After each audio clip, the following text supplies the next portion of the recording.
কখনোই এই সত্যের দিকে এগিয়ে আসবে না, সত্যটা তাদের চোখে ধরা পড়বে না, তাদের চোখ থেকে সত্য মুছে যায়। যারা সত্যের সামনে দাঁড়ায়, যারা শক্ত হাতে দাঁড়ায়, তারাই শুধু প্রতিবাদ করতে পারবে। যাদের ক্ষমতা নেই প্রতিবাদ করার, তারা কোনোদিনও প্রতিবাদ করতে পারবে না। আয়াতুল্লাহ খামিনির মতো আমার মনে হয় না আমাদের হুমায়ুনের মতো দ্বিতীয় কেউ হতে পারে, কেউই হতে পারবে না। সত্যের পথে একমাত্র হুমায়ুনই ছিল, এবং তিনি সর্বসময় সঠিক ফতোয়া দিয়ে সবখানে শক্ত হাতে দাঁড়িয়েছিল।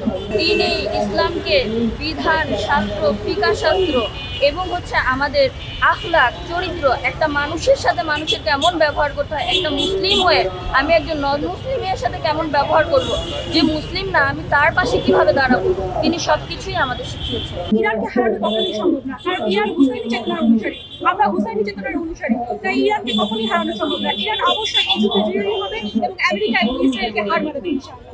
ইহুদি জাতিদের প্রধান যে চক্রান্ত সেটা হচ্ছে শিয়া সুন্নি বিভেদ। ইহুদিরা আমাদের শিয়া সুন্নিদের মধ্যে বিভেদ করে আমাদেরকে কমজোর করতে চায়, তাই সকল প্রকার বিভেদকে আমাদের ভুলতে হবে। শিয়া সুন্নি ইহুদিকে কখনোই পা দেওয়া যাবে না।